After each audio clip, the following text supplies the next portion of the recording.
my pleasure to introduce our speaker this evening, Dr. Tom Minckley, who is Associate Professor of the Department of Geography at the University of Wyoming. He has a PhD and a master's from the University of Oregon, Eugene, and he has 2 bachelor's degrees from Arizona, one from the University of Arizona, the other from the University of Northern Arizona. His specialties are biogeography, conservation, paleoecology, palynology, bioecology, natural environments of the American West. And his research focus, or foci maybe, are the water-stressed western region of North America, which we all happen to live in. And his projects are aligned with conservation issues of the West, the capacity of the ecosystems of the West to support the stresses that we all put on them. So, and his perspectives come from the study of long-term history of the ecosystem spanning thousands of years. And as we talked about beforehand, long-term is a matter of perspective. And for Tom, thousands of years is a long time. We have had Ron Frost out here, and if you're not talking billions, then it's not long. But it's all a matter of perspective. So without further ado, it's my pleasure, and I'd ask you to join me in welcoming Dr. Tom Minckley. Tom?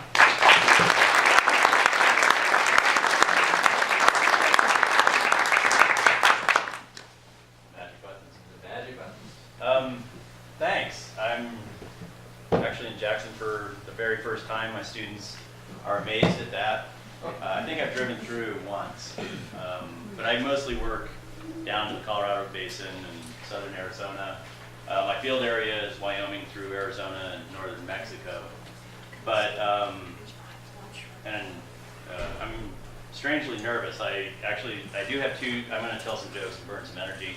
I did design this because of the geologists at Jackson Hole. So I have some geology jokes, so maybe 20 of you will appreciate those or not. But my first degree was telecommunications, audio production, direction, art history minor. My second bachelor's is ecology, evolutionary biology, and I started working in the geology department and palynology. But I've always been interested in arid systems. And John Wesley Powell is sort of the originator of caring about arid systems, especially as we look into the West. We're coming into the sesquicentennial, I nailed it, Colorado, John Wesley Powell's first exploration of the Colorado system from Green River, Wyoming, down to the Virgin Rivers, Virgin River in Utah. And this was a momentous occasion in exploration for the United States. And Wyoming has a major role in that because we have the railroad. And so as we look at the 150th anniversary of what John Wesley Powell initially did, we initiated a project. One of my dumb ideas is that we ought to re-examine where we are with arid lands and water resources in the West. So a lot of what I'm going to talk about is really demythifying aspects of John Wesley Powell. After talking to some of you, I wish I had more river rafting photos because that's one narrative of this man. But the other was, he was a really, really, really good bureaucrat. If we had more people in Washington like John Wesley Powell, we would get much less done because he was very systematic in how he would approach everything. And the history of the West would not be what it is without his actions and ability to work within the Washington, D.C. system in an effective way. I've gotten to know him a lot better over the last 2 years when we started this project. We have a website, check it out. I have a student who's tracking traffic, so if you give us a lot of hits, he'll be really impressed with my talk. I have stickers for the Department of Geography. We have one of the coolest logos, Continental Joe. So put it on your car, proudly display it. I was going to bring hats, but if you really want a hat, we're getting a new order, and I'm sure the Geography Club would sell it to you. Everything's NPR this week. So what I'd like to talk about is a little bit about the place and legacy of John Wesley Powell, as I've already mentioned. Looking into the future, our project is SCREE, because sesquicentennial is really hard to say, and Colorado River Exploring Expedition, because John Wesley Powell was terrible at naming things interesting, other than like Vulcanstrand. Actually, his naming was great. I shouldn't criticize him yet. And then one of the things that we learned, Alexander von Humboldt, when he was invited to talk to Jefferson after Lewis and Clark made their first exploration of the West, Humboldt criticized Jefferson for not sending an artist on that first expedition. And every subsequent expedition into the West has had an art, because that's actually how we sold this place. And so I want to, we have some pamphlets for the art portion of this project, and I'm going to introduce you to some of the artists that are working with us for the 150th anniversary. Wyoming and the settlement of the West. This is, I like Alexander von Humboldt, and coming from Arizona, I always like the idea that there's this unknown. And in geography, we love unknown. So if somebody's like, well, you can't do that, and I'm like, oh, let's check that out. Why not? But this is one of the first maps of the West from Alexander von Humboldt while he was working in Mexico City prior to coming over to talk to Jefferson. And here's the Colorado River. This is what was known, 1811. Humboldt gives us these cartographic features. The hatching of mountains was one of his creations. And we had pretty good knowledge of California, and there was a mountain range. There was something, there was probably a river. There was the Gila River, and we knew about Santa Fe. I cropped this just to kind of focus on our area of interest. Railroads did another great thing, was we started mapping. And so John Wesley Powell is not the originator of mapping of the West, but he was very systematic in what he did. And so we get this across the continent, this manifest destiny view, the railroads coming through, and the U.S. government sent a number of surveys out to just sort of look at the resources, mineral resources, water resources, and routes. The reason that the railroad runs through southern Wyoming is because there were springs and coal. Those two really good things for moving a train. Rock Springs. Even Laramie, Spring Creek in Laramie was the watering source. It wasn't necessarily the Laramie River. And so that puts us in line for what Powell needed to do, which was get his expedition started. So we have, these artistic expressions of the nothingness, the great unknown out west, and civilization. And that civilization, that agrarian value, is really what we were going to settle the region with. And so it's really interesting because 160 acres, the Homestead Act, gets you a woodlot, stream access, and the ability to grow your own food. And that's how we were going to settle America. The West was this opportunity because the cities were too crowded, and we were going to send 2 million people, or 10 million people out of the cities. And Stegner talks about this, Beyond the 100th Meridian, that not many people succeeded when they moved out here. It was actually a lot harder on 160 acres than everybody but Powell seemed to understand. For the geologists, the other thing that Powell did, he was the second director of the USGS. And so if you went to field camp, you remember having to hand draw maps, and there was a color code that you have to memorize. Your rapidograph pens and your color set. Does anybody? Sure. So I'm an ecologist, and I was terrible at this because I used the pencil too hard, and so my friends would not let me color their maps because I was not good enough. Second degree, ecology, evolutionary biology, I focused on plants. Basically, my 2 bachelor's degree are cocktail party winners. I can do some light art stuff, I can talk, and I can tell you what the food's about.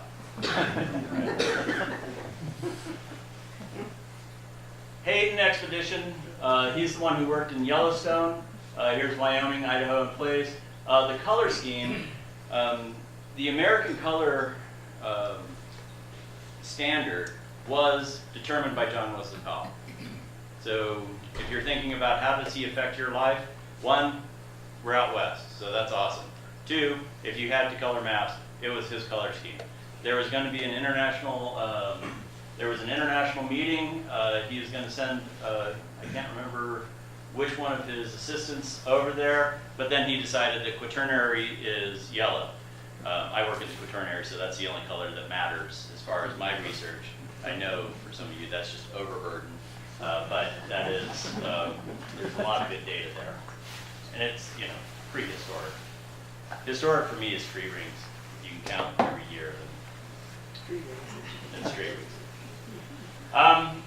As I said, you know, the Hayden expedition, Hayden was working in the Yellowstone region, and he's the one who brought Moran in, and this is the famous painting by Thomas Moran, based on his work with the Hayden expedition. Congress paid $10,000 for this and made Moran famous. So all of a sudden he became the artist du jour. The other artist out at this time was Bierstadt. Both of them were foreigners, but Bierstadt was more German. Nobody could understand him, and he was a better painter. And he actually cost twice as much.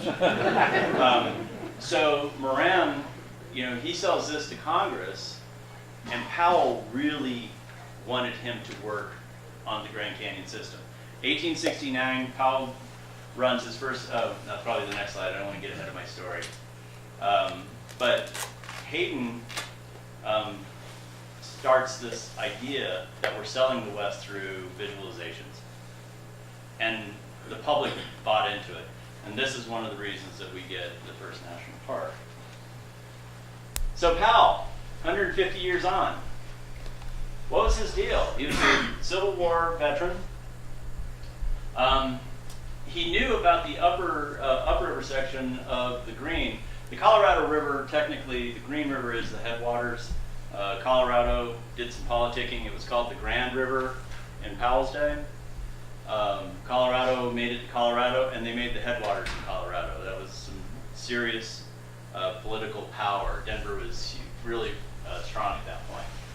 But what he accomplished was, it's always talked about the great unknown. And so he was the first Westerner to connect the river. We didn't know how the Green River system connected to Black Canyon near where Vegas is now. Ives had run a steamship, a steamboat upriver, and so we knew it was navigable, so that makes it U.S. waters. But we never really got past Black Canyon. They hit some rocks, things went bad, and so there was this giant chunk of river that was unknown. Mountain men had run down the Green River, Ashley Falls, everything under Flaming Gorge Dam. That was the initial gorge of the entire system.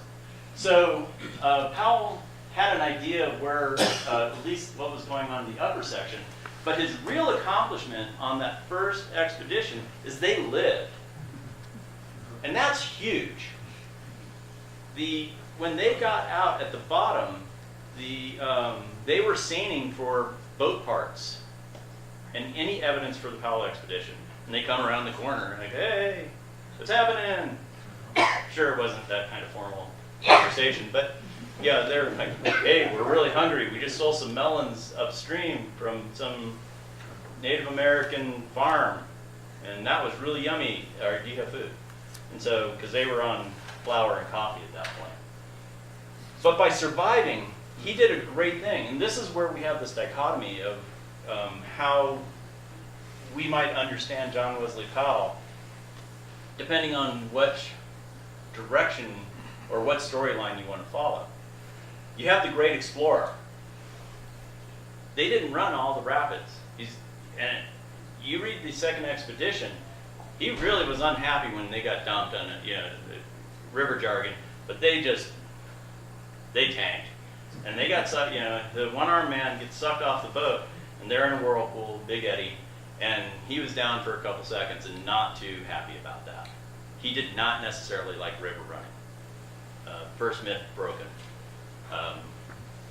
But it was a means to the end. End of the means. He wanted to understand the space. And they actually pulled out, they didn't do the entire second expedition all the way to the Virgin River. They pulled out Kanab and then walked out. Because they had gotten their research done. They were mapping by the second expedition. But by surviving, he became the last of the lower 48 great explorers. And he used that to become, and he was writing popular literature, and then he was writing scientific literature. And the scientific literature we know would be quite boring and very bureaucratic, and the popular literature is like, this guy is an American hero. One arm pulls this whole thing off. We're joking as we're building this project about how awesome it would be to have been Powell, because all of the men aren't running rapids either, they're portaging. And so they're carrying 2,000 pounds worth of gear, and Powell's like, well, I'm going to go for a hike. Which anybody who's run a field crew knows that that's what you get to do when you're running the field crew. It doesn't matter if you have both arms or not, you get to go for a walk. I try to help sometimes. The thing is that he generated a ton of literature. This is we're working on a book, Vision in Place, Reimagination of the West from John Wesley Powell. This is the desk of one of my co-editors. And he was just showing me his stack of books. I said, you really ought to take a picture of that for me. But of all of this work, this is Worcester's River Running West, great book, Seeing Things Whole, Bill Du Bois. This is the only one that's really written by Powell, is The Arid Lands. The Great Unknown is a really fun read. That's the diary, the illegal diaries of everybody else. And then there's all this literature about the expedition, about that first run. Or that first and second run hybridized into that first run. There's some criticisms there. Stegner's book, Beyond the 100th Meridian, is about the arid lands. It's really about this book, but it's also about making Powell a hero. Unlike other great explorers, Powell didn't have the advocates of his time. Custer's wife really promoted Custer being an American hero. Powell's wife was like, I am done with that guy. All he talks about is there's no water out west. Okay, so he didn't have an advocate until Stegner. And that's really interesting, given the importance of this man's work to where we are now. So that didn't come out great, but here's the this color scheme. I've already mentioned this, but we have the American color scheme, and this is Wyoming and Powell's Technicolor lava lamp view. It's quite colorful. We have some great geology here, as you know. And somebody had to color all of that by hand at one point. Again, I think I've already, my joke's blown, but this is the Green River, Powell's work, and this is his second, this is coming off his second expedition, when they really started mapping the West.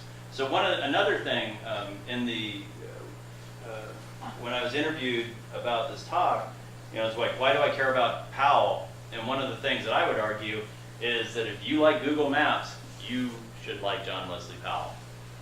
Because one of the things that he wanted to do, his first job, well actually why he got to be the second director of USGS, it was all about mapping. He wanted to map the West. We need to map the resources. We need to map the water. If you're hard rock geology, he didn't worry about you because all that's up in the mountains and that's not where people are going to settle. What he wanted to do is create the agrarian society and make people succeed on the landscape of the West. And he knew that that was going to be done through water. So it was a big effort of a lot of the expeditions coming out west Powell said, let's have a standardized color code, but his interest wasn't necessarily in the hard rock geology or the resources other than water. And we still are worried about that today. So, as he became this bureaucrat, one of the things he wanted to do, we wouldn't have state boundaries, the cartographic boundaries of lines and arbitrary ruler marks. He wanted the West to be mapped out through hydrologic units. And so, if you were the top of the watershed, say Wyoming, we're the top of 3 of the major rivers, right? Columbia, you got the Snake, Missouri, Colorado. So, those are big rivers. We would be first in priority to use that water. Now, we're not going to have the same agricultural output that you might have in a warmer climate, but Powell was very interested in dewatering the rivers. The water should not be in the native channel. So his first idea, control the headwaters. That was super unpopular because we already had mining going on. And the miners were like, well, we've been using this water, and that's not fair because we want to be able to continue our activities. So after that, he was like, well, if we can't control the waters in my first plan, and this first plan was where this whole project for me started. It was like, well, let's run NEPA, the National Environmental Protection Act, and ESA on Powell's idea and see how that goes down. Because I thought that would be fun.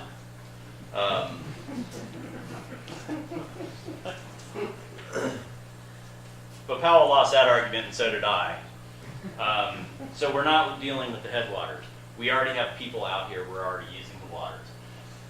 His second thought was, well, if we're not going to do a logical, systematic management of the waters and getting water out of the river channel onto soil or into the sky, those are the places that water should go, the government should be involved in the development of western waters.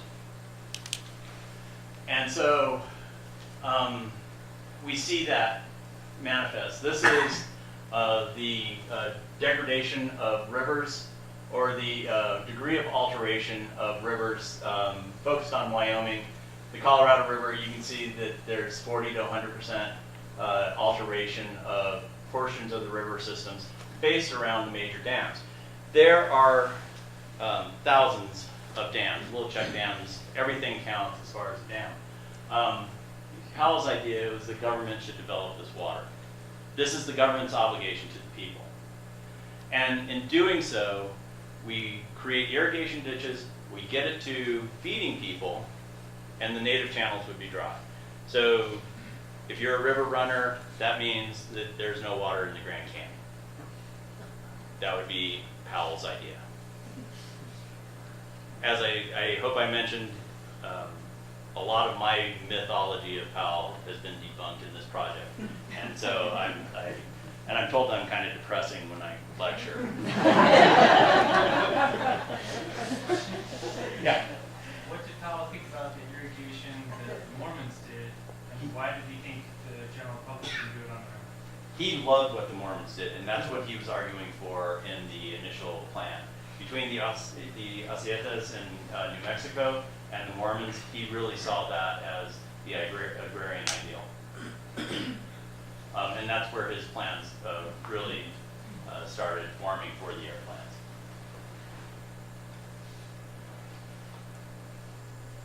So he accomplished his goal in this idea that channels should be dry. The government should do things for the public. Powell, ultimately, we are living in his hydrologic world at this point. Hoover Dam was this first accomplishment. This is a great photo of it. This is actually the artist's depiction of what the Hoover Dam would inundate the reservoir area, native, and this is in Black Canyon, so Vegas is over here. His nephew, Arthur Powell Davis, was the first director of the Bureau of Reclamation. Now, I'm the son of a scientist, and so I know how much knowledge can be transferred in the living room. And when you read Arthur Powell Davis's writings about the placement of the Hoover Dam, and you read a lot of Powell's stuff, you don't burden yourself, but it's pretty interesting stuff. You can actually see sentence for sentence transfers for the Bureau of Reclamation coming from Powell's ideas. This took another 30, 40 years, but things move slow in the West, and especially water development in something large like creation of, at the time, one of the largest dams. So we are living in his hydrologic vision out here. The interesting thing, so this Hoover Dam closes in 33. The gates closed. Nobody contested it. It was considered to be a good thing for the United States. It does lead to a sacrificial landscape under Lake Mead. I've never heard anybody say that we need to drain Lake Mead to resurrect. We don't know what cultural resources are under Lake Mead. It was completely not contested. This was America at its finest at one of its darkest moments. And this project also is critical to the $5 billion agricultural industry in Yuma and in the Imperial Valley. This was designed for the Imperial Valley. So we often get these ideas that Arizona's taking Wyoming's water, but if you have microgreens for lunch today, it's coming out of Yuma. This is incredibly important to the food supply at present. So Powell's vision is manifest in this one project. Of course, we know the history of the West is that we went a little, good or bad, we went a little crazy with dam building. Because once the Bureau of Reclamation is to reclaim the desert. That is what reclamation means, is that we make non-productive land productive. And it's really interesting because my students are now talking about reclamation, but they don't mean reclamation, they mean restoration of what were contested landscapes. So we have Yuma and Imperial Valley, important economic engines. California has a $35 billion agricultural industry. Wyoming has a $0.5 billion agricultural industry. If we're talking about using water, we probably ought to compare apples to almonds. Thank you. I'm glad you got that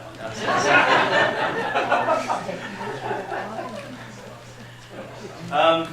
The next thing that happened, though, is, like I said, we kind of went nuts with dam building.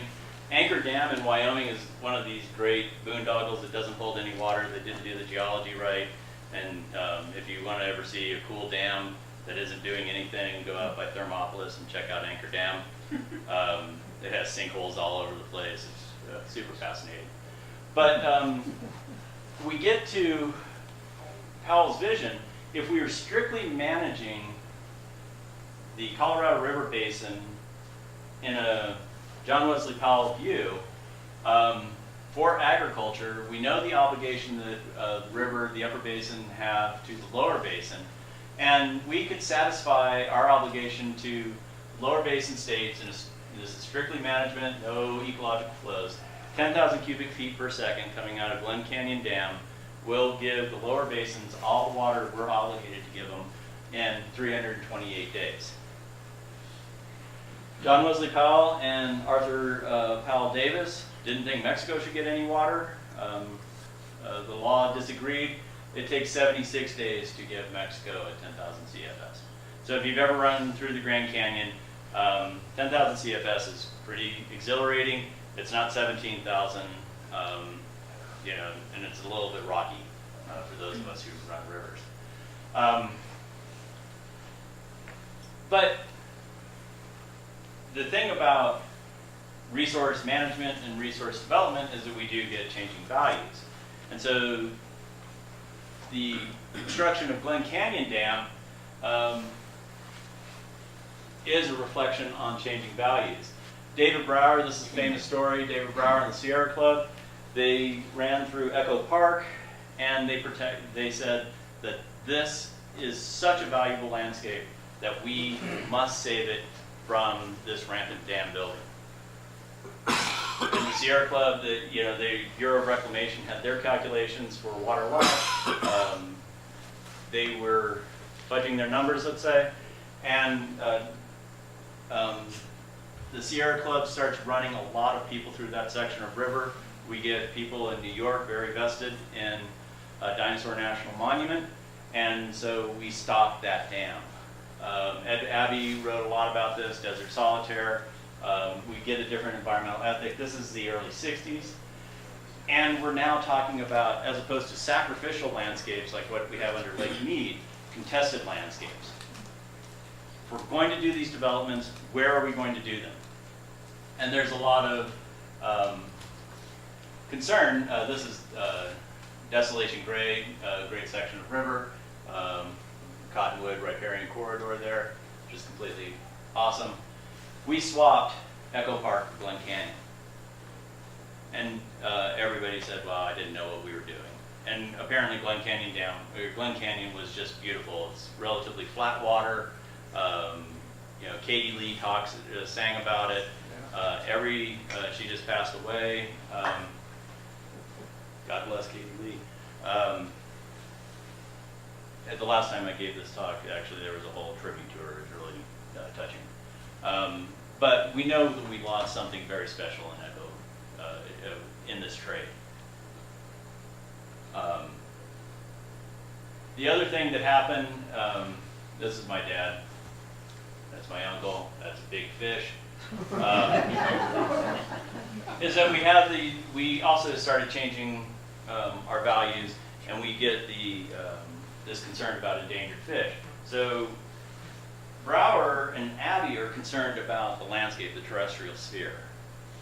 But then we had Silent Spring happen, and Wyoming has a role to play in this story, in that in the 62, Flaming Gorge Dam is going in, and believe it or not, Wyoming, this is my narrative, my talk, so I get to do these things. We poisoned the upper Green River because we wanted to stock it for sport fish. Relatively famous. So we had just had this battle for Echo Park, and we have a national monument. And now there's rules in how things can happen. And so the idea, before closing the gates of Flaming Gorge, is that if we poison the Green River in Wyoming, we can get rid of all these junk fish, so those native fish and then carp and some actual junk fish. And if we do it just right, all of the poison will oxidize before it gets to the national monument, and that makes it legal. Okay. So this is the drip lines. It's basically this poison. It's not harmful to humans. It makes it so that you can't do oxygen transfer through gills. So if you're an invertebrate or a fish, it's bad for you. And people were just harvesting fish off the shores. I mean, the kill was massive. I'm sorry, what was the point of that? What were they trying to accomplish by poisoning the birds? Make it work for a class trout fishery. Oh, I see. You just Get rid of everything. get rid of else. everything and then switch out your stocks. It didn't work. Killed a lot of fish. But so here's Green River, and they started the poisoning up here. And the idea was that they were going to clear out the river, and then they got it past. As long as it didn't poison in the monument, it would have been cool.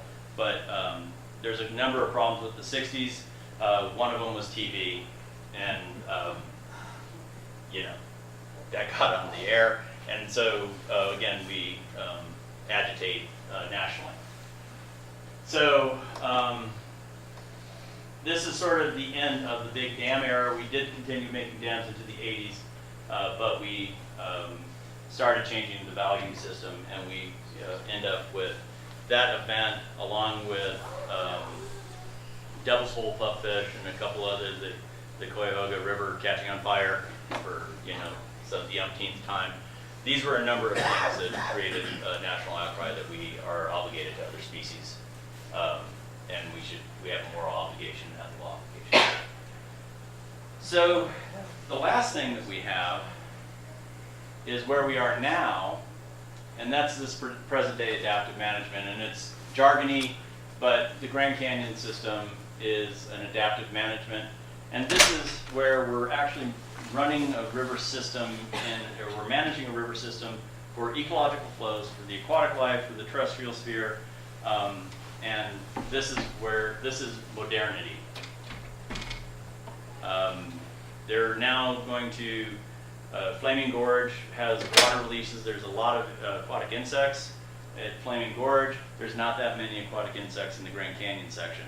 So they're going to actually change the river flow to manage for insects so that they can have offspring and hopefully feed fish, and then change the hydrologic regime, and so the rafters will be happy as well. So in adaptive management, we're talking about fish, we're talking about rafting, we're talking about building big beaches.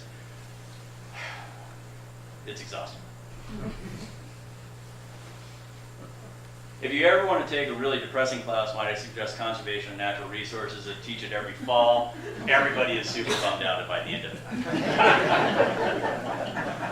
I'm an inspiration to the future.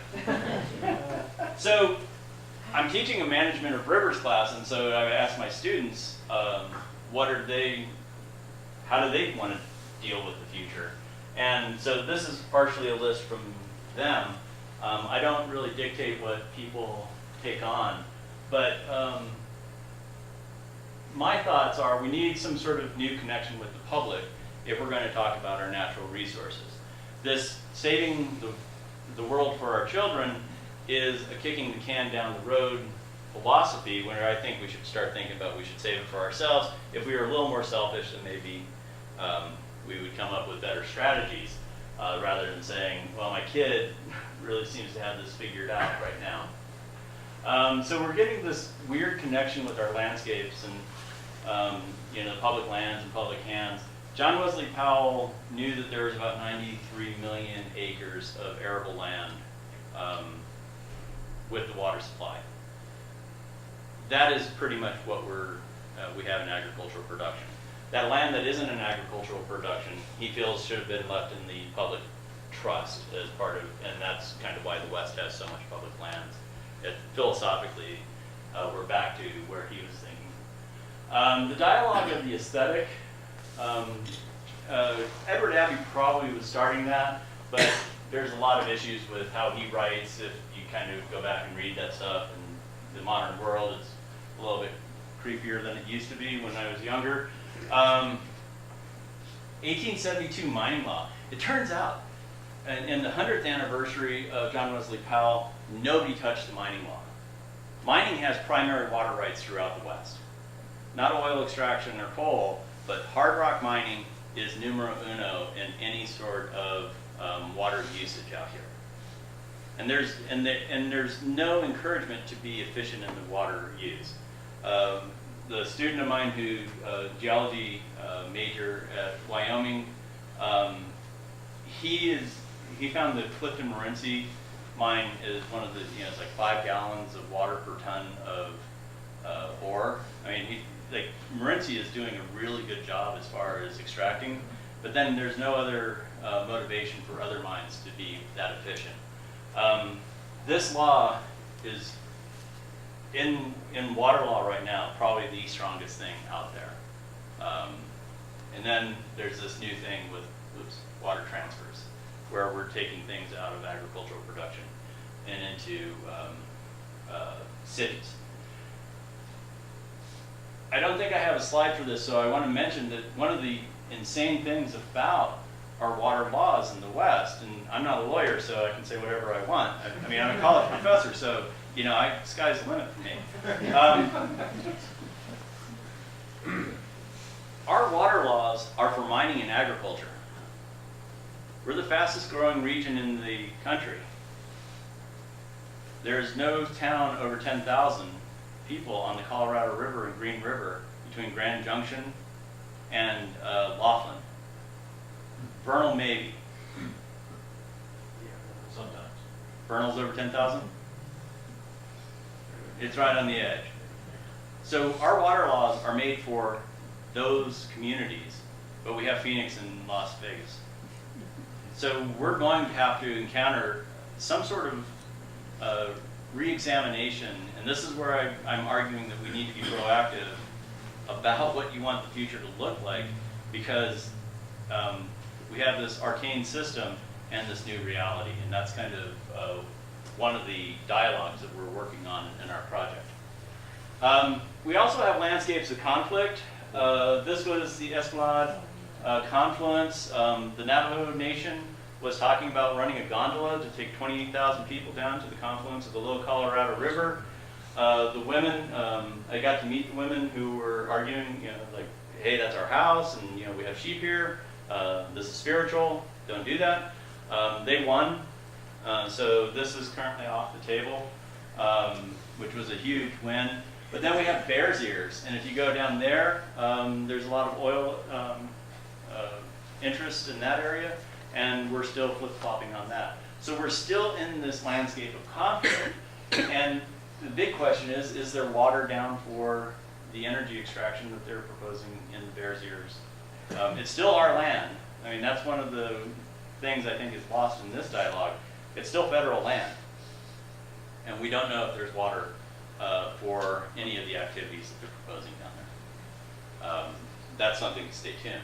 So we're still in this sort of 1880s mentality of what should we use our water for. The stuff that should start freaking us out, though, is that this is a quote from Cape Town. Does anybody know about? So 4 million people in Cape Town, all socioeconomic classes, is heading towards day zero, meaning that their water supply is out.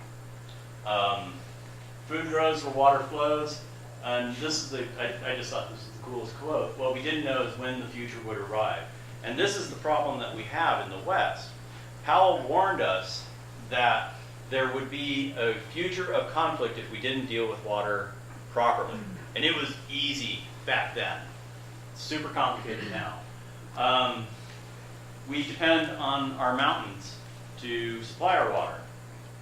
This is, you know, we think of the water towers of the West. Wyoming, we're a major supplier to Western water supplies. That and the rim of the ridgeline of Colorado. 50% of the water in the Colorado system is at the first gauging station. So it's very much in the headwaters. If we alter this, we're in trouble. And this day zero conundrum, this just came out, so I just threw this in just to kind of give you a sense.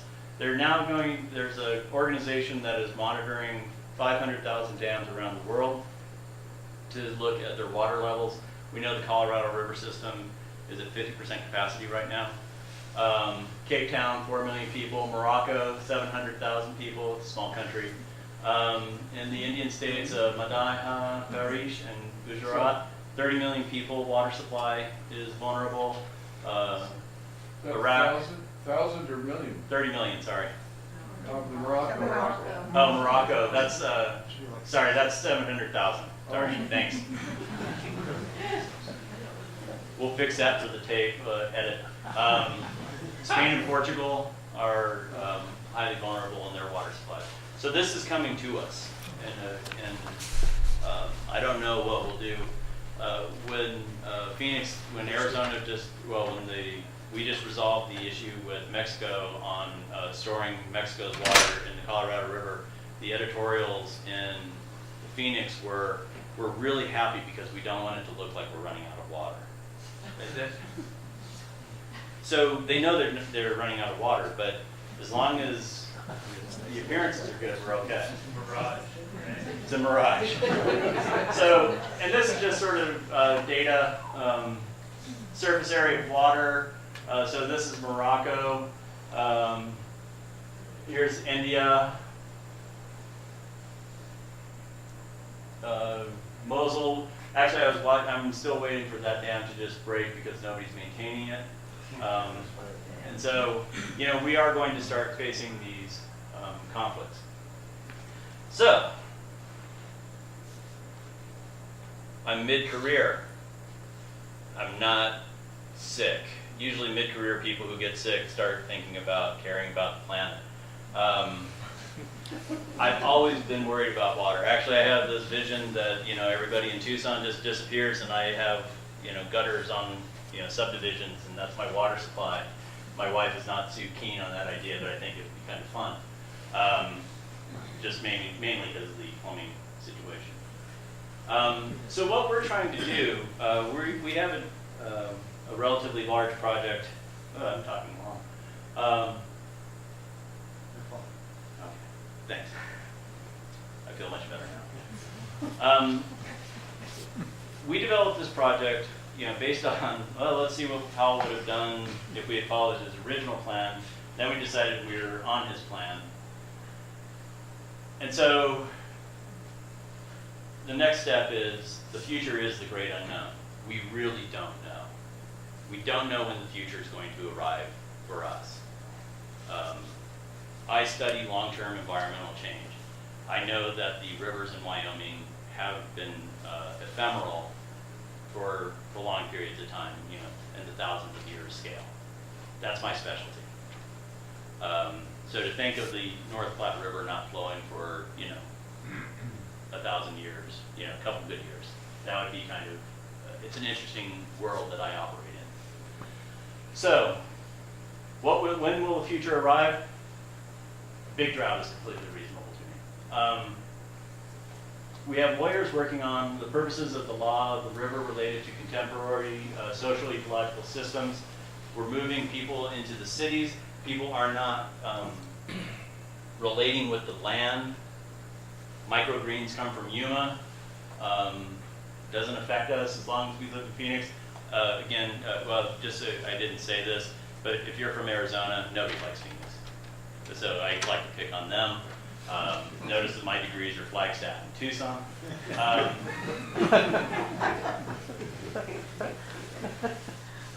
What challenge have surfaced in response to the intent of resource manipulation in the West?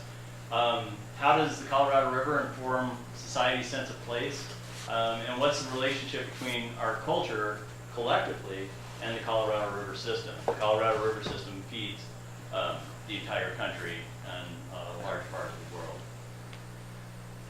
So what we're doing is approaching this legalistically, humanistically, and artistically. We know that we can make these conversations, you know, it's like, that I get to talk to you is incredible. And I really appreciate the opportunity. If we go national with this, we can go back to how we used to do it in the 1800s. Thomas Moran was selling the West. He erased aspects of the landscape by taking out the railroad. And this is one of his sketches. His sketches are really cool. Sometimes in the clouds you'll see his notes on color, and that's how he makes the cloud swirls.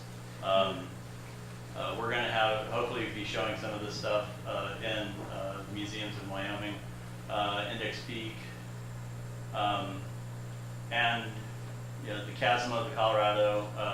So this painting here is supposed to be the match to the one for Yellowstone, and Congress bought that as well. Very famous paintings of Green River,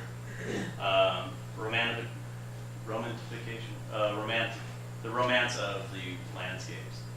And this is not necessarily selling Manifest Destiny, but it is sort of saying that this is a beautiful place.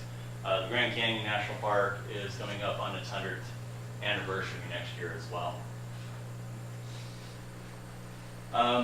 So where we are in this project now is we're writing a book on values of landscape. Hopefully that'll come out next year. And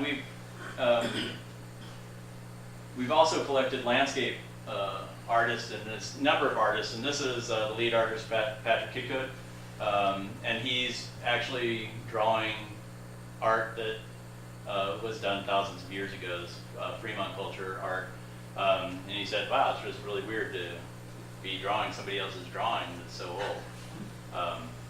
But he's following in this Moran style, and so I've been running him down the river, and he's starting to do sketches very Moran-esque, getting a little essence of color and watercolor.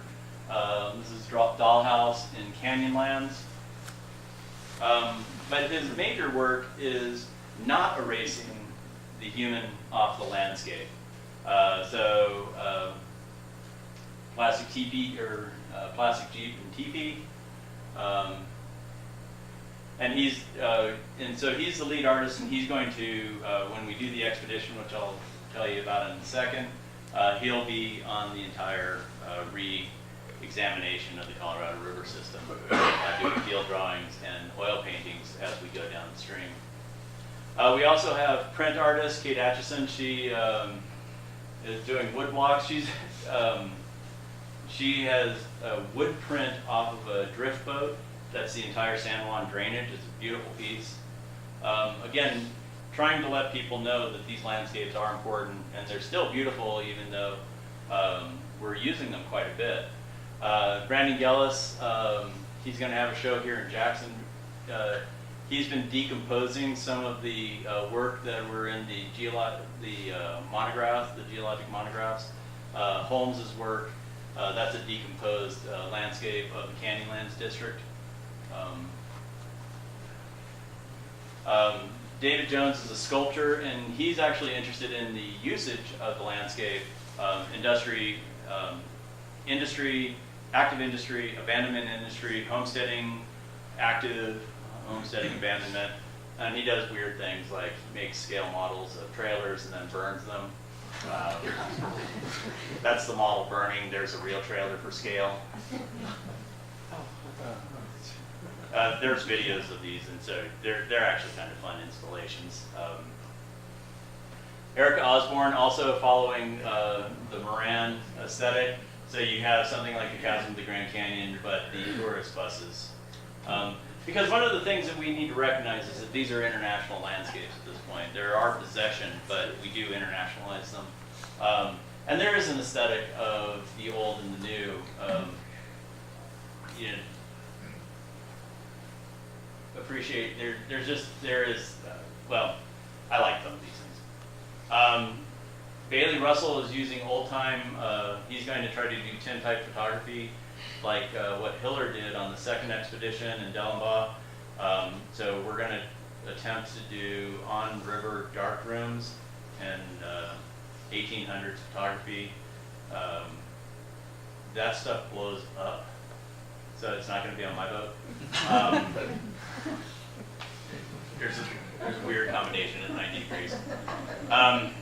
And so we're producing a book, which you should all buy. I'm not sure what charity it's going to go to, but it will go to a charity.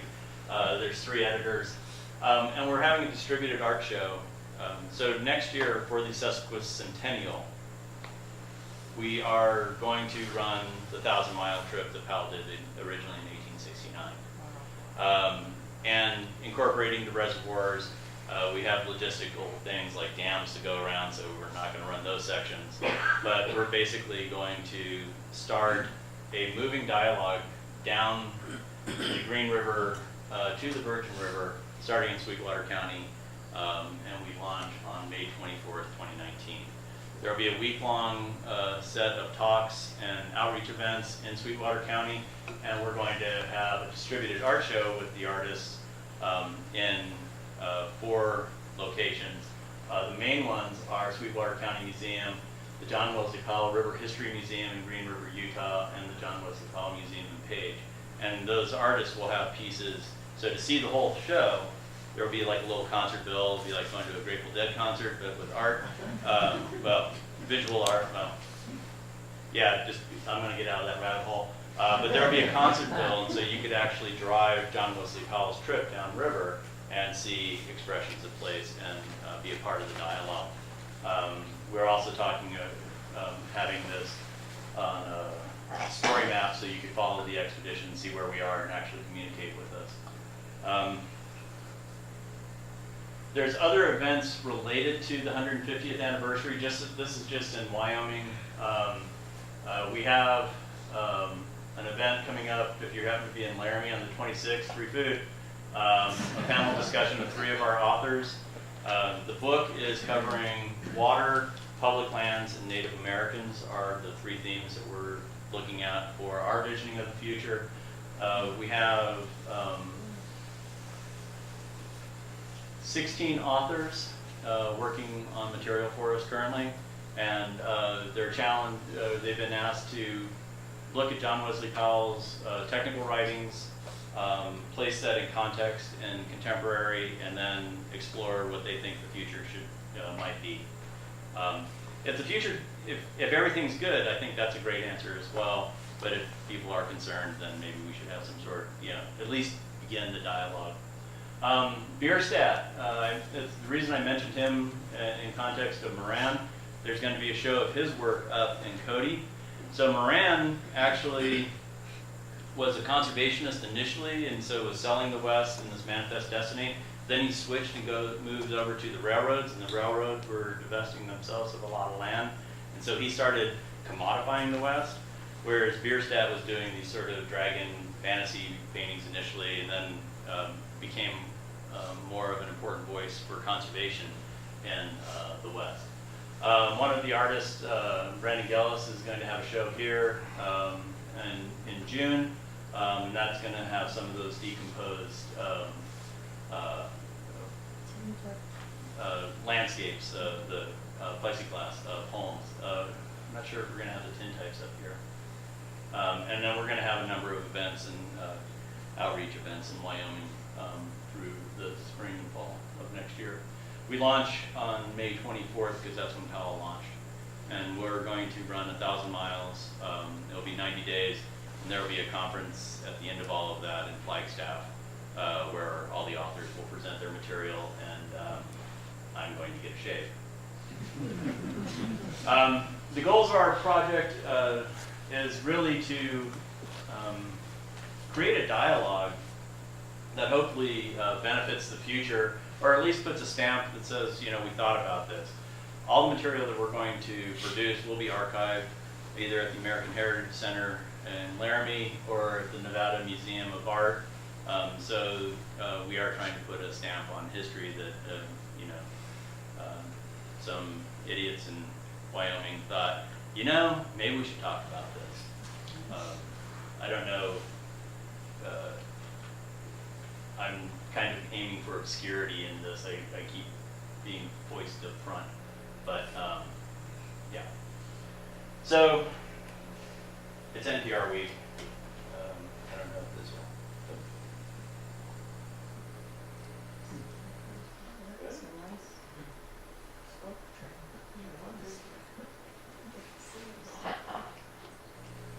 Should all be there.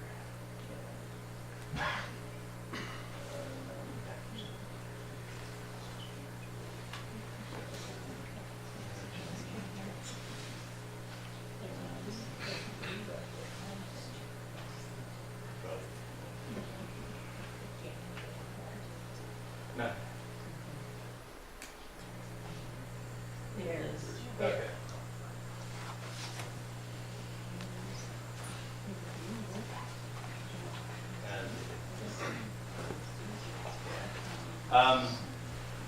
I was going to show you a video that basically says go to our website. If you'd like to donate, you're welcome to. But we do have a video and a website. I have stickers for Scree as well in the back. But one of the weird things about this project, just to kind of, this is the unexpected for me. This was sent to me last night. This is David Clark's sculpture that's at the Sweetwater County Museum in Green River. He said, hey, I hear you're giving this talk. Feel free to use this photo. And one of the interesting things about this entire project is how many people are emerging from all over the place that are talking about that this is a dialogue that they feel is important. I've gotten 3 slideshows and a daily diary of somebody who's done the 1,000-mile journey before, these 1940s Kodachrome or 1950s Kodachrome photos of rafts, which are super scary because they don't really have good life jackets. Our trip is not going to be a reenactment. We're going to have water equipment. We are going to eat food. And so the reason that I was going to show you the video and ask you to donate is because it turns out food's really expensive these days. John Wesley Powell did his first trip for $10,000, and I think that's kind of scaled for inflation for us. This is our project. That's who I am. I'm Tom Minckley.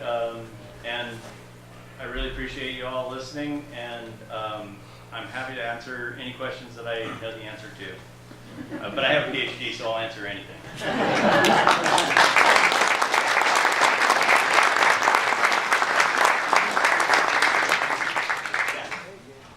you have any thoughts about population and water management, water use management? Are we pursuing Powell's vision? Do we have too many people for our use management?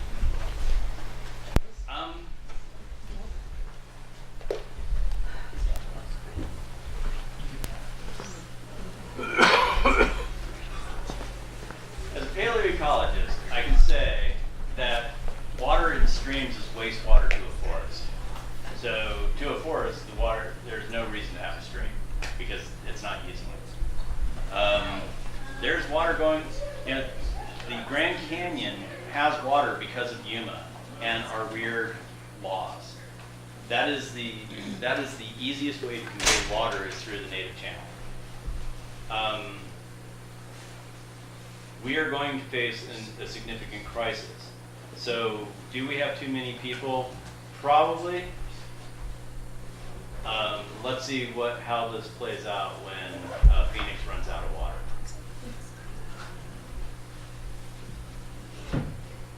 How's that for a non-answer? When is that gonna happen? When's that going to happen? Sooner than you want. So, as you know, probably that Wyoming doesn't own any water in the big Moran, the Platte, the Snake, Yeah. the other states around us, and all that. What do you think of the idea that's been floated to dam the water before it gets to those rivers so we can capture some water from them? Well, that gets into that legal mess. Wyoming actually has its water right. Wyoming probably cannot develop big enough to use its water right for the Colorado. So as far as what's going downstream through the green, we have never used our allocation. The other streams, it's storing it up here makes sense, and I'm just going to go totally Powell on you on this one, is that we have lower evaporation rates, so in a way storing at the headwaters is a proper place to do that. But we're not going to be without water in Wyoming. We're okay. I'm very confident about that. The real question... Do you think that idea isn't necessary? I don't think so. Until we get one of these 1,000-year-long droughts, and then everything changes at that point. But the kind of hits the system has absorbed in the past, we're not ready to reach at that level anyway. So one of the things, how I like to write papers is I always put in a paragraph at the end that talks to managers directly, that gives them something that, why read about a 12,000-year history of water and forests? And the reason is, at least model what would happen if you didn't have a water supply. But the mountains will always catch water. Even in the driest periods of the last 20,000 years,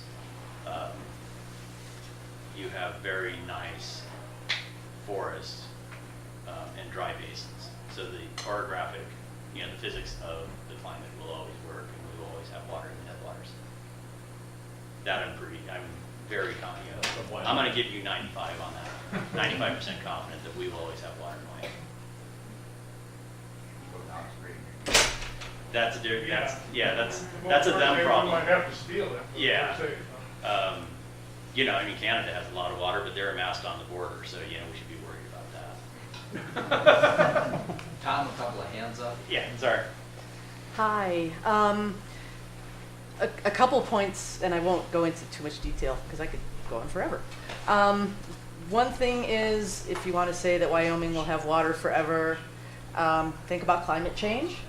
Think about the form that precipitation is coming in, and remember that our water depends on snowpack, and that if our precipitation comes in the form of rain instead of snow, then we may not be in such a good situation down the line, and we may have less recharge to our groundwater systems, and we may not have long, good base flows that we have currently. Also think about the magnitude and frequency of storms that come in, and that may change as well. And that does argue for impoundment, because then we can manage the system and capture it at the headwaters when those rains come. There are other arguments against impoundment. Yeah. Water that goes downstream is not wasted. Yes. I'm a geomorphologist and a hydrologist. Water that goes downstream is not wasted. Right. In-stream flows are a good thing. They help maintain channels. They help with connectivity for all kinds of species, macroinvertebrates, fisheries. They help channel form and function. We need flooding to maintain channel function. Yes. So there's lots of different things to consider. And please, this is my opinion, personal opinion, professional opinion as a hydrologist. Water that goes downstream and leaves the state is not wasted. I completely agree, but if Colorado cutthroat trout are not a waste. yeah, it's what hat you wear in any question. I'm a habitatist, so I think that we maintain habitats. Yeah. But if we're asking about, strictly management, that's why I show this is what we can do, and it's not a way that you should run a river. Yeah.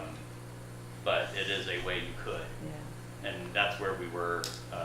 We're not at that point anymore. Yeah. We are much more in an adaptive management Yeah. and thinking about those environmental flows. Yeah. And But that's realize very too that Lake Mead has gone down, 30, 40 feet recently? Yeah.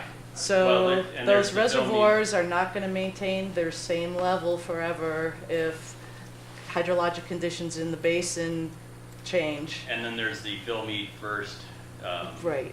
which would be to drain Lake Powell, but there's a lot of issues with that Yeah. because the most you can flood, the most you could release out of Glen Canyon Dam is 47,000 cubic feet per second. And then once it goes below the power plant, you can only release 5,000 feet per second. And so then all of a sudden you've changed the entire flood regime, and then you have to drill holes in to drain the rest of the lake, and at max you're still only looking at floods of about 45,000 cubic feet per second. And the spring floods used to be 180,000 cubic feet per second. So it's So- complicated. Anyways, I'll So let it's somebody really else go. complicated, and I agree, but Yeah. it's I'll let somebody else go. What I'm trying to do is I like to throw out firebrands Uh-huh. and create a conversation because my job is really to just counter everybody's argument. That's kind of what I like to do, and just sort of like, well, what happens if you think about it this way?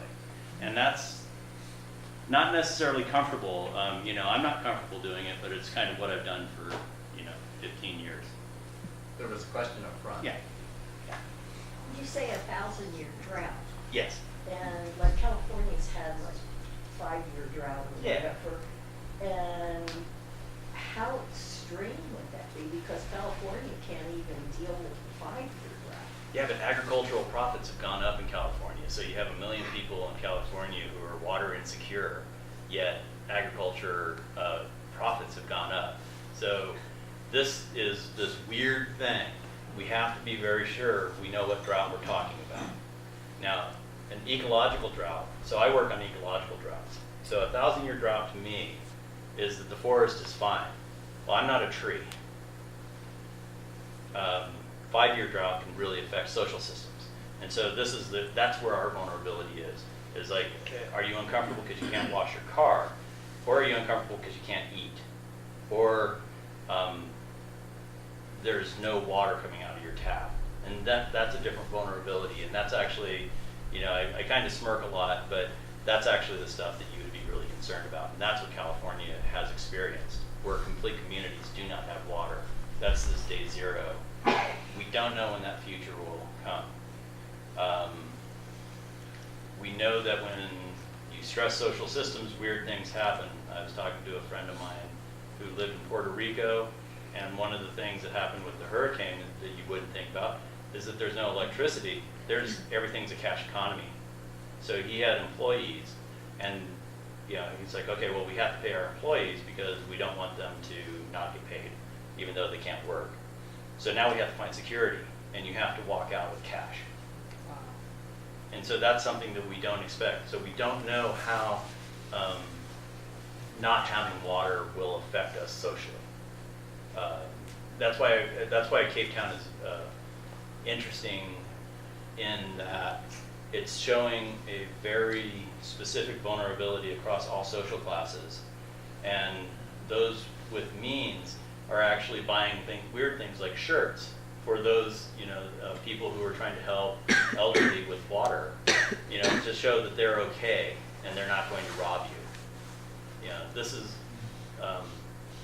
climate change has come to us, and it's going to come to us through, regardless of causation, it's going to come through us in a social way. So my research is at the ecological level. This social stuff is much more intimidating. Okay, for California, there are an awful lot of crops that drink much more water than other crops, like almonds that you Yes. mentioned. And should we be supporting that? Maybe we should be supporting crops that don't drink all that water. I don't know how you manage that. It's the same thing, like you're saying, Phoenix, it keeps growing, it's Yeah. got so many people. Why should they allow that city to keep growing if they're going to run out of water fairly soon? Well, again, out of my specialty, but I would say that our water management system in the West is based on capitalism. And so capitalism has two things: you buy or you don't buy, and that's a capitalistic decision. So if you palm, that's a major contributor. So pomegranate juice, the palm company, the Happy, the pistachios, all these weird commercials that, we used to not really care about pistachios that much, but now they're really kind of fun and they're green. Almonds, almond milk is really important. That was a marketing campaign, that's capitalism, and you can choose to not do that. And that is a strategy that is powerful. But I'd be remiss to tell you what to do and not to do. We have time for one more question. I was wondering if the firebrand that you're throwing out is, let's go back to pre-1811 and get rid of water management. No. So where are you landing? Where do I land? Yeah. I don't want to tell you that. I think we really need to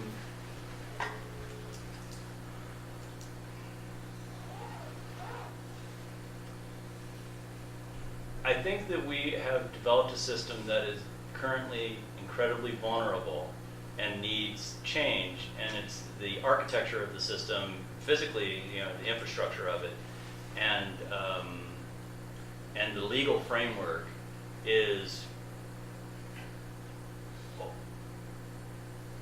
aging in a way that is increasing our vulnerability.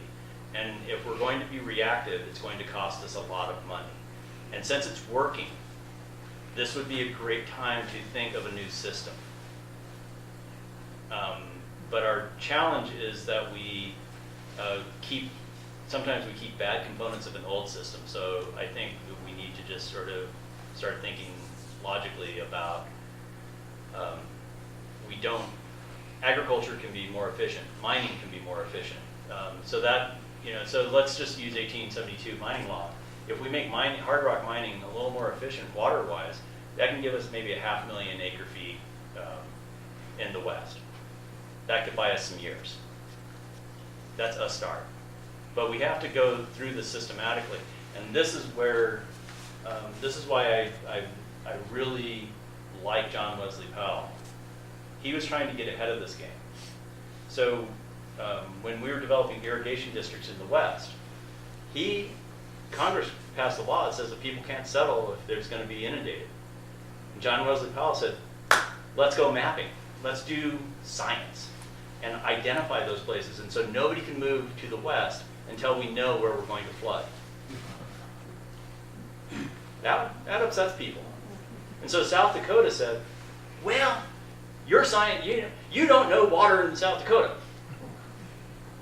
How is that different than water in Wyoming or Nebraska or wherever? It doesn't matter. So we have to break down that, you can let the system collapse and you can let people literally die, or you can get ahead of it. And what I'm arguing is we have to start the dialogue. So if it's going to take 25 years, if we don't start now, that's a year lost. And so that's my impassioned plea is, if you're good, you're good, and I'm good with that too. Doing nothing is totally a strategy. So, we're gonna do the chair thing here, just like we do in the library. Stack them on the side, stack them up there. Tomorrow, 12:15, show up a little bit early at the senior center. Questions that you didn't get to ask tonight, you can probably buttonhole Tom as well. On behalf of the geologists of Jackson Hole, Tom, I want to thank you for Thank you very much. incredible presentation.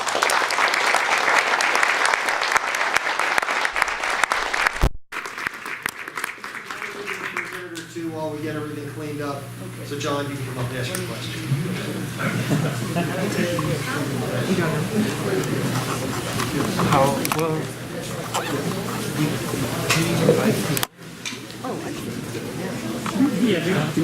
Speakers for the whole year? And for several years. It's on YouTube. What is on YouTube? These are on YouTube. Yeah, you're welcome. Fabulous.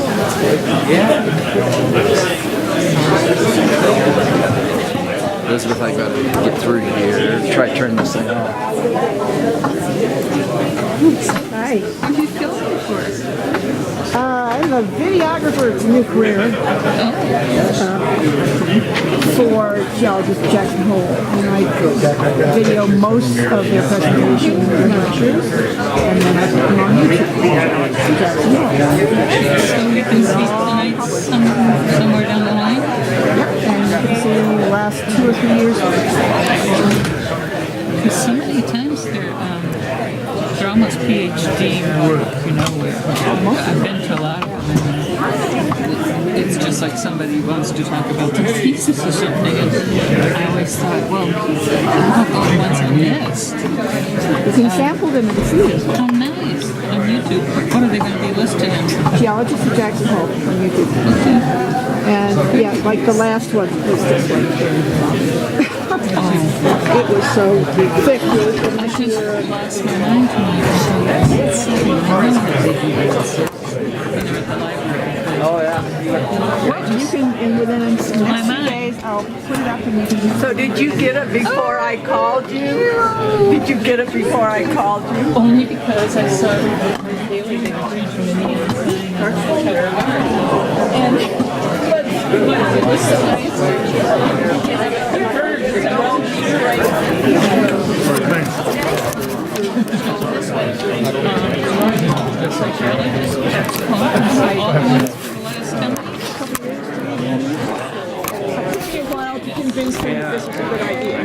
And you know how to upload then, I guess. It's kind of it's a little time consuming, and I need to get them off my computer because after a while it's a lot of it takes up a lot of memory. So that's my next goal, is to get them onto a. I want to tell the Van Gendrens because Warren Van Gendren had a meeting here tonight before. That's why he came in late and sat in your seat. He thought, oh, an empty chair. Because I know he'll. Although it sounded like it's going to be at the senior center tomorrow. Yes. Oh, and then or after. Well, the presentation will start at 12:15. But in order to get in there and get your food, so you need a you shouldn't have said 12:15. You should say before 12 o'clock. Yeah. Because you have to go through all that. Yeah. actual presentation. The presentation. I'll get my lunch first. Yeah. Home is young. Hey, yeah, just visiting with Elizabeth Keatwell, correct? You know, correct? No, we were in Ann Arbor at the same time at the university. And anyway, A few years ago. telling me that you can see all the geologists. I just learned that. Fabulous. Not from the beginning of time, but for the last 3 years or Yeah, so. that's right. Since she started taking. Yes.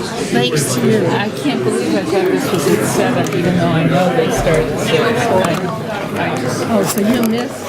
So did Moran. So I'll have to watch it. Yeah, I saw him come in. Yep. Well, it will be in a couple days. I'll try to hurry. Oh, I just need to put things down here. So, there we go. Whoa. Oh, it moves. If somebody take this somewhere.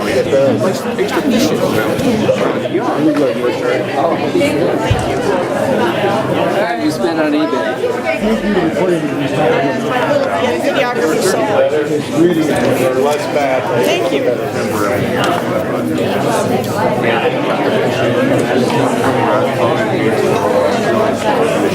Hi. Do you understand why that talk this morning? Did you hear it? Do I understand what? Sitting this morning for the talk. Did you hear that? Yeah. It's a disappointment as far as the audio goes. If you're at the footage, you see what like that and then like this. You needed a lot. You need something right here. He had, I thought he did a pretty good job of holding it. Oh, yeah. But the bottom, I don't know why they don't have a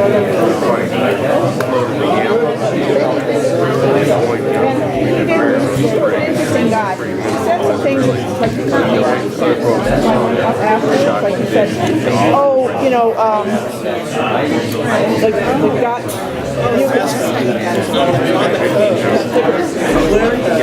And then he said, you know, all those aerobatic things, intermittent fasting, and that reduces your like A and B is there. I walked up and said, is there another, you said this and that, and you thought this was good, but that was good, and they don't work together. I said, would it then be bound in a way? Necessarily firm up the Hawaiian or something, but that's what I said it twice, I thought. That for some reason, if you only do it a fast once in a while, it seems to be okay. But that's what I got out of it. So, Well, no, but he, no, boxes are bigger. Why are you advocating that if it reduces glare? The very first time I did And he it, said, no, it doesn't. I think that's what he told me. Anyway. I don't think that there's I went up to Grand Junction, Colorado. Went in this disabled, in fact. sporting goods store. And Because he was advocating, oh, the Arabetics, what do they know? very good thing. This client, I'm going to buy this. I looked at the one you got. So I stayed out with him. And then it was obvious that people like from some of the questions, it was obvious that people were hearing completely different from what I was hearing himself. Because you couldn't hear a lot of it. I think that was the reason. Well, it didn't make a lot of sense, I have to admit, even when you could hear it. I didn't know what he was saying. It's like, okay, they've connected this with that. But what I did ask him. Well, because you didn't hear it. Because I didn't hear it. Because there were pieces that I would lose. I'd be like, what did he actually... Well, there were so many acronyms and letters, and it's like, well, what does that mean? What is, you know, what, I mean, and I tried to read it. I was close enough. I was really trying to read the slides, and they were tough. Yeah, this is like, Have you been recording this the whole time?